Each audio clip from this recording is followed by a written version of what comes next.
Iran Israel की जंग आखिर सीज फायर तक कैसे पहुंची? लगातार 12 दिनों तक रॉकेट और बम बरसते रहे।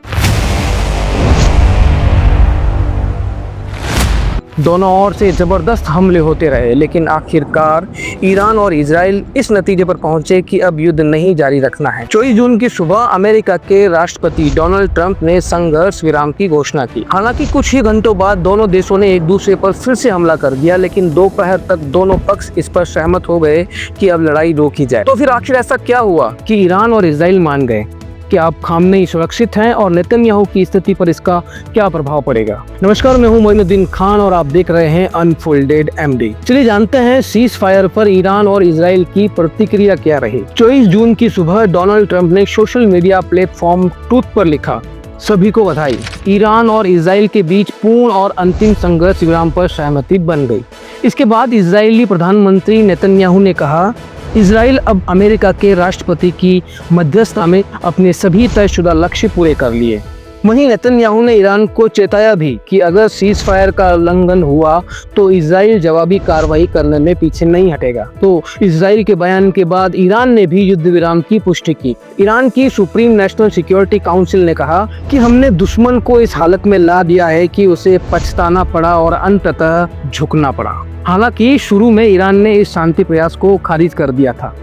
ईरानी विदेश मंत्री अब्बास अराक्ची ने कहा था कि अभी किसी तरह की औपचारिक सहमति नहीं बनी है, लेकिन अगर इजराइल हमले रोकता है तो ईरान भी जवाबी कार्रवाई नहीं करेगा। और आखिरकार दोनों देश सीज फायर को मानने को तैयार हो। चलिए जानते हैं आखिर दोनों देश सीज फायर को मानने को क्यों तैयार हुए। इस पूरे संघर्ष में अमेरिका और इजराइल एक तरफ थे, जबकि ईरान को रूस, चीन, नॉर्थ कोरिया का समर्थन मिला।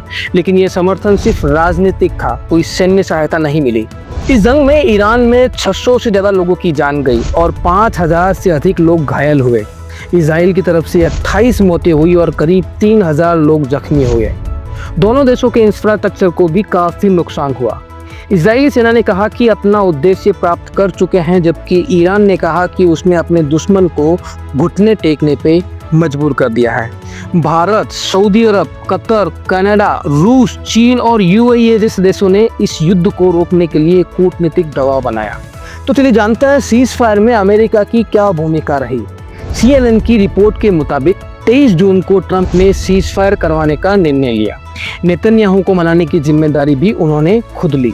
उन्होंने इजरायली PM से फोन पर चर्चा की और उन्हें इस बात पर सहमत किया कि अगर ईरान हमला नहीं करता तो इजराइल भी शांति के लिए तैयार है। वहीं ईरान से संपर्क साधने के लिए अमेरिका के उपराष्ट्रपति JD वैंस, विदेश मंत्री मार्क रूबियो और राजनयिक स्टीव विटकॉफ की टीम ने मिलकर रणनीति बनाई। इस प्रक्रिया में ट्रंप ने कतर के प्रधानमंत्री शेख थानी से भी बात की, जिन्होंने ईरान को शांत रहने के लिए मनाया।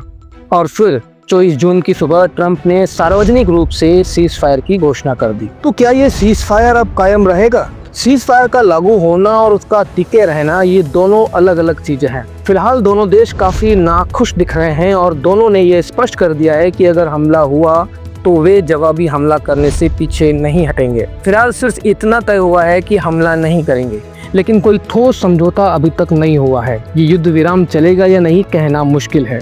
तो चलिए जानते हैं ईरान के न्यूक्लियर प्रोग्राम और खामनेई की अब स्थिति क्या है।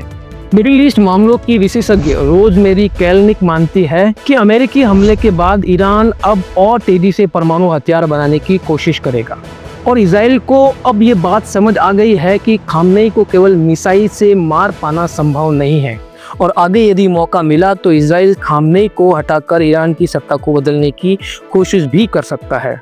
इस पूरे मामले से नेतन्याहू की सियासत पर इसका क्या असर पड़ेगा?